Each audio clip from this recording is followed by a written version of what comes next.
Hola, somos el grupo 5 y vamos a hablar de la lectura de Abby Warburg, El pensamiento vivo. Yo soy Sebastián Joven. Yo soy Sofía Tello. Yo soy Julián Aguilar. Y yo soy María Alejandra Yáñez. Yo quiero empezar hablando de algo que, que se me hizo interesante la lectura y es este tema de la ciencia sin nombre, como lo denomina él. Y es que pues estoy de acuerdo con lo que dice de que, o sea, la ciencia, ve la ciencia, la parte del arte de por sí no tiene por qué solamente verse en una cosa estética o de técnica, digamos, no solamente la composición de una imagen, o que al menos eso no es lo que le da un sentido a esta misma, sino que es como lo hablamos también en el video pasado, que era que todo esto pues viene como un contexto, las imágenes guardan es un contexto general o de una persona o de una época, y que desde ahí es que debe verse esa parte del arte. Y también otra cosa que, que se me hizo interesante es por qué la llama la ciencia sin nombre, y es esto de que ya es algo que tiene un nombre, es el arte, pero es como por el hecho de haber cambiado esa forma de verlo, que, que de por sí no dice, no hay que verlo como tal, como una ciencia, así de forma literal, que tiene como un pasos a seguir, sino pues de la forma totalmente contraria de que es que representa. Y también eso me acuerda un poco a lo que es un retrato, que digamos, es eso lo que él habla, como que el arte y la imagen y todo esto debe ser un retrato, que es algo que trae como representación una persona, y es como verlo también un poco como en la actualidad, que es como muchas fotografías, pero no todas son un retrato porque no representan a una persona, solamente están mostrando un momento que se está viviendo, o incluso que lo pueden llegar a transformar y mostrar algo totalmente diferente a lo que es la realidad. No sé qué opinan de eso. Pues yo estoy más o menos como de acuerdo contigo. Me parece como que eh, no hay que ver las imágenes, como dice en el texto, no hay que ver las imágenes como algo estético, sino como una forma de una memoria colectiva de una civilización que está en constante cambio, tiene sus conflictos, sus momentos. Y pues algo que decía también que me pareció muy interesante es que no se puede separar en la imagen la forma del contenido porque ambas están unidas, como yo lo vi de una forma más tipo emocional, como que las imágenes guardan y transmiten las emociones a lo largo del tiempo y eso es lo que genera una memoria colectiva de una época específica. No sé cómo eso. Sí, ya que hablas como que de esto de la memoria cultural y todo esto, me recuerda como pues, una de las cosas más,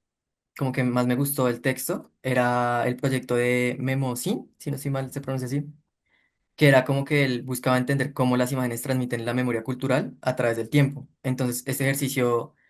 era como un atlas visual, parecido como lo que estuvimos haciendo en los primeros ejercicios de proyecto o con lo que estamos haciendo en el panel, como algo parecido que era como una relación de imágenes, solo que él usaba como paneles de tela negra y sobre estos puso como 1000 fotografías, si no estoy mal,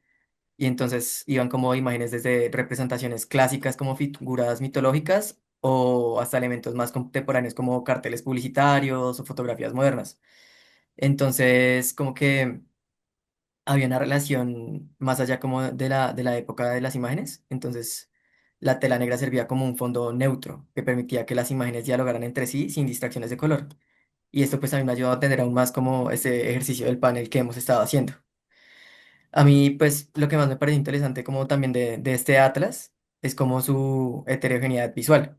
Entonces, como lo decía antes, no había como jerarquías entre lo alto y lo bajo, y entonces tampoco era como entre años, entonces entre lo clásico y lo popular,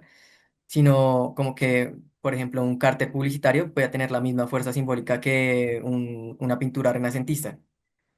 Pues obviamente siempre que ambos compartieran como una forma gestual o emocional relacionándolas. Entonces, más allá como de su valor artístico, yo siento que Barrook veía como que en este proyecto una función terapéutica, que era algo que ellos hablaban, que hablaban como del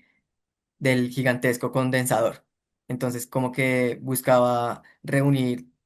toda la historia de la memoria de Europa y con esto buscar cómo curar la esquizofrenia así cultural, que es como que lo decían, era algo raro, pero era como que la esquizofrenia cultural, como buscar que los ciudadanos europeos fueran conscientes de toda esta herencia cultural a través como de este atlas. Entonces, pues, esto era Pues algo como muy, muy chévere, pero, perdóname, quisiera decir como algo que a mí me quedó como al final como una pregunta y es cómo esto, o sea, es muy bonito todo esto del condensador, la metáfora, es como muy poético,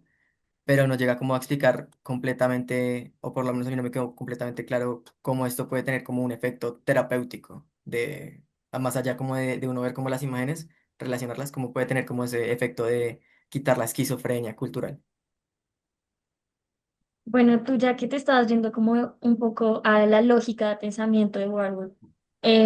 a mí tampoco me quedó esa parte muy clara, pero algo que sí me pareció demasiado interesante es básicamente como su planteamiento, digamos que cambia la forma lineal o la forma convencional que tenemos de pues entender las cosas,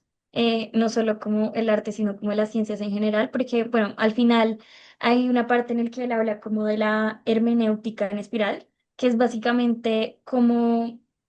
no todo o sea, si bien de lo particular a lo podemos llegar a lo general, de lo general a lo particular, em, digamos que esos recorridos entre general, particular, particular, general, siempre nos van a dar conocimientos nuevos. Entonces, creo que esa parte es demasiado interesante porque generalmente lo vemos como un círculo vicioso, como que me devuelvo y me voy, pero siempre va a llegar al mismo resultado. Pero pues él habla de que, digamos que no es una circunferencia, sino que cada vez como que de ese centro se va expandiendo el conocimiento y que era lo que hacíamos un poco en clase de que con las manos y con los gestos podemos entender cómo funciona una lógica.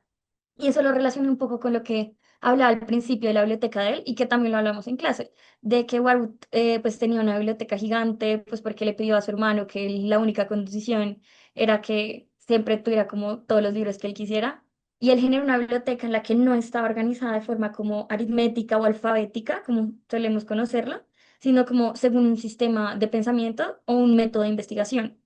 Entonces, de esa manera, pues él dice, y, pues la célebre frase que es como de que